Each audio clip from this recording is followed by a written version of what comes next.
આ છાપું છે, છાપા માટે આપણે 3 પ્રકારની ટોપી બનાવતા આજે શીખીશું. હવે કઈ કઈ ટોપી? એક તો જોકર ટોપી, પછી ગાંધી ટોપી અને તાજ ટોપી. ચાલો તો આપણે બનાવવાની શરૂ કરીએ. જો પહેલા એમ ફોલ્ડ કરવાનું, નજીક લાવો,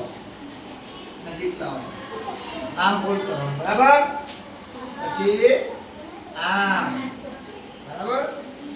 પછી પાછું આમ કરીને પછી પાછું ખોલી દેવાનું. પછી આ ખૂણાને મોડવાનું, આ ખૂણાને આપણે ફોલ્ડ કરવાનું, પછી આ ખૂણાને ફોલ્ડ કરવાનો. બે ખૂણા ફોલ્ડ કર્યા, અહીંયા સીધું થવું જોઈએ, બરાબર? પછી આ જે નીચે પટ્ટી છે ને એને એક વાંકી વાળવાની, પછી પાછી આમ ઉપર વાંકી વાળવાની. આ રીતે થવું જોઈએ, બરાબર? આ થઈ જાય એટલે આપણે આમ કરીને ફેરવી દેવાનું પેપરને. પછી આ બાજુથી એક ખૂણો વાળવાનો છે, જોઈ લેજો, બરાબર? આ બાજુથી એક ખૂણો વાળવાનો છે ને? હવે અહીંયાથી નીચે એક ફોલ્ડ કરવાનું, પછી બીજું ફોલ્ડ કરવાનું અને પછી ખોલી નાખવાનું. પછી આ પહેલું જે ફોલ્ડ કર્યું છે આપણે અહીંયા આખું આવ્યું છે ને એને આની અંદર ફસાવી દેવાનું. અંદર પહેલા આપણે આખું વાળેલી જગ્યા કરેલી, આ જગ્યા છે એમાં એમ ફસાવી દેવાનું એટલે બની જશે. આ થઈ આપણી જોકર ટોપી. કઈ ટોપી? જોકર ટોપી છે ને? આપણે ગાંધી ટોપી બનાવીશું. ગાંધી ટોપી ગાંધી બાપુ પહેરતા ને એવી ટોપી. તો ગાંધી ટોપી કેવી કે આ ખૂણો કરો ને એને આની અંદર નાખી દેવાનું, આમાં ફેરવી દેવાનું. પછી આ થઈ ગઈ ગાંધી ટોપી.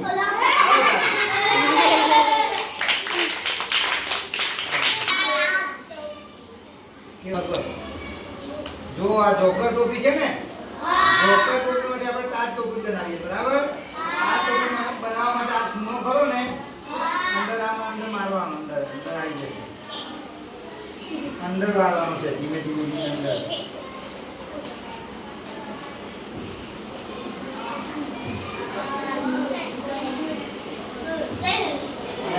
પાછળનો ખૂણો છે તો અંદર વાળી દેવાનો.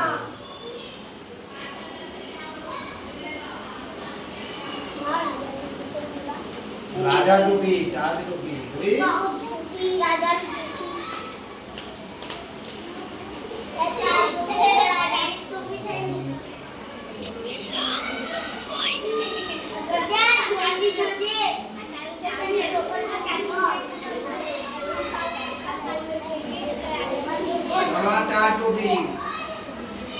છે ને? ઉપરનો ખૂણો ઊંચો રાખવામાં આવે એટલે રાજાના મુગટ જેવું લાગે.